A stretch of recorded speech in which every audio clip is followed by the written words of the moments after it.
Teman-temanku sekalian yang dimuliakan oleh Allah Subhanahu wa taala. Ada sosok manusia yang ridhonya bisa mengundang ridha Allah dan murkanya pun bisa mengundang murka Allah Subhanahu wa taala. Siapa mereka? Tidak lain dan tidak bukan adalah kedua orang tua kita. Rasulullah sallallahu alaihi wasallam bersabda, "Ridallah fi ridal walidain wa sukhtullahi fi sukhtil walidain." Ridha Allah terletak pada ridha kedua orang tua dan murkanya Allah terletak pula pada murkanya kedua orang tua. Apa sebenarnya yang menjadikan bahwa orang tua ini menjadi titik di mana sebab kemurkaan Allah dan juga titik yang menjadikan sebab ridhonya Allah Subhanahu wa taala? Banyak sekali ayat-ayat Al-Qur'anul Karim yang menjelaskan kepada kita bahwa Allah memerintahkan kepada kita untuk berbuat baik kepada kedua orang tua kita. Bahkan Allah menyandingkan perintah untuk berbuat baik kepada kedua orang tua kita setelah perintah untuk menyembah kepadanya dan untuk kita tidak mensekutukannya dengan segala sesuatu. Allah Subhanahu wa taala berfirman, A'udzu billahi minasyaitonir rajim, wa'budullaha wa la tusyriku bihi syai'an wa bil walidaini ihsana. Dan sembahlah Allah dan janganlah sekali-kali menyekutukannya dengan sesuatu pun, dan berbuat baiklah kepada kedua orang tua.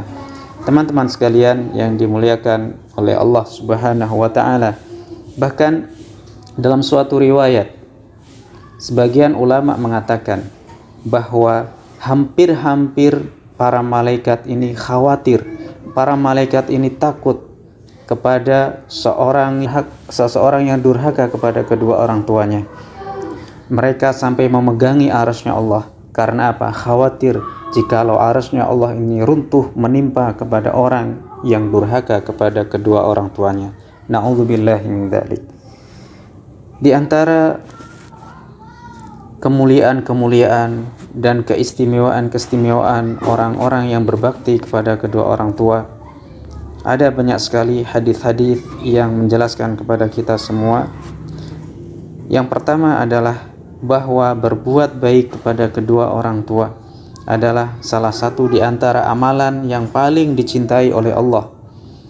Nabi Muhammad SAW bersabda, ada seorang sahabat yang bertanya kepada beliau, apa yang paling yang lain, ayyul a'mal ahabbu ilallah, amalan apa yang paling dicintai oleh Allah? Maka Nabi SAW menjawab, as-salatu ala waqtiha, salat tepat pada waktunya. Orang itu bertanya lagi, kemudian apa? Maka Rasulullah menjawab, birrul walidain, berbakti kepada kedua orang tua. Lalu orang itu bertanya kembali, lalu apa? Maka Rasulullah pun menjawab, al-jihadu fi sabilillah, yaitu berjihad di jalan Allah Subhanahu wa taala. Ketika seseorang sudah memperbaiki salatnya, kemudian tentunya akan mudah baginya untuk berbuat baik kepada kedua orang tuanya. Kalau ia sudah lakukan, maka tentunya untuk berjuang di jalan Allah akan terasa ringan dan akan dimudahkan oleh Allah.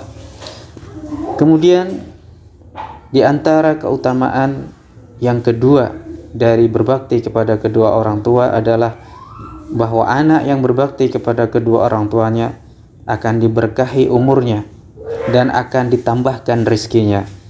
Nabi SAW bersabda, man ahabba an yumadda lahu fi umrih wa an yuzada lahu fi rizkih falyabarra walidayhi wal yasil rahimah. Barang siapa yang suka, barang siapa yang kepingin untuk dipanjangkan umurnya dan ditambahkan rizkinya, maka hendaklah ia berbakti kepada kedua orang tuanya dan hendaklah ia menyambung tali silaturahim. Di antara keistimewaan yang ketiga dari berbakti kepada kedua orang tua, bahwa berbakti kepada kedua orang tua ini bisa menyelesaikan kesulitan-kesulitan yang menghinggap pada diri kita. Ada sebuah kisah di mana ada 3 pemuda yang sedang berjalan. Kemudian hujan pun turun, hujan yang sangat lebat. Kemudian ketiga pemuda ini berlindung di sebuah gua pada sebuah gunung. Maka tiba-tiba ada bongkahan batu yang besar yang menutup mulut gua tersebut. Maka ketiga pemuda ini memohon perlindungan kepada Allah supaya dibukakan pintu atau dibukakan batu ini yang menutupi gua tersebut, mulut gua tersebut. Maka salah seorang pertama berwasilah kepada amal soleh yang pernah ia lakukan, bahwasanya pemuda ini pernah berbakti kepada kedua orang tuanya yang sudah tua renta. Bahkan ia mendahulukan memberikan susu yang seharusnya ia berikan kepada anak dan istrinya, tetapi ia utamakan atau dia lebih memberikan kepada kedua orang tuanya. Ia dahulukan orang tuanya untuk meminumnya sebelum ia berikan kepada anak dan istrinya. Maka inilah salah satu amalan yang bisa membuka dan melepaskan diri kita dari kesulitan-kesulitan hidup yang ada. Kemudian di antara keistimewaan berbakti kepada kedua orang tua, bahwa berbakti ini adalah pintu surga yang paling tengah, pintu surga yang paling simpel, pintu surga yang paling praktis, yang mudah bagi kita untuk menggapainya dan memasuki surga melalui pintu tersebut, yaitu apa? Berbakti kepada kedua orang tua. Nabi Muhammad SAW bersabda, al-walidu awsatu abwabil jannah, fa in syi'ta fa'adhi dhalikal bab aw ihfadhu. Orang tua adalah pintu surga yang paling tengah. Jika engkau mau, maka sia-siakanlah pintu tersebut, atau kalau kau mau, jagalah pintu itu. Orang itu. Kemudian keistimewaan yang berikutnya adalah dikabulkannya doa orang tua kepada anaknya. Nabi SAW bersabda, "Thalathu da'watin yustajabu lahunna la syakka fihin da'watul madlum wa da'watul musafir wa da'watul walidi liwaladih." Ada 3 doa yang akan diijabahi dan tidak ada keraguan padanya. Yang pertama adalah doanya orang yang teraniaya. Yang kedua, doanya orang yang musafir. Dan yang ketiga, doa orang tua untuk anaknya.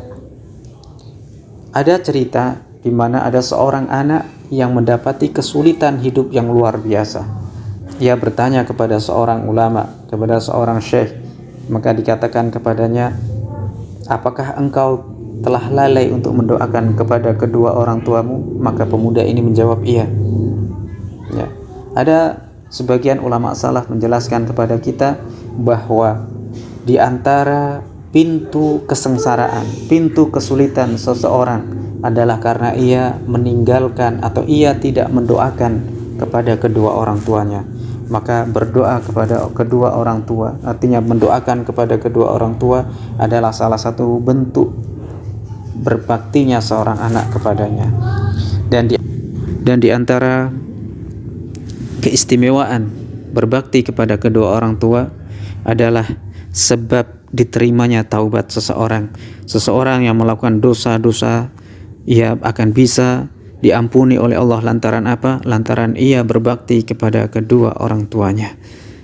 Teman-temanku sekalian yang dimuliakan oleh Allah Subhanahu wa taala, mudah-mudahan Allah jadikan kita sebagai hamba-hambanya yang senantiasa berbakti kepada kedua orang tua kita, dan kita tidak dijadikan sebagai anak-anak yang mendurhakai orang tua kita, karena ridha Allah ini terletak pada ridha kedua orang tua kita, dan murkanya juga terletak kepada murka kedua orang tua kita.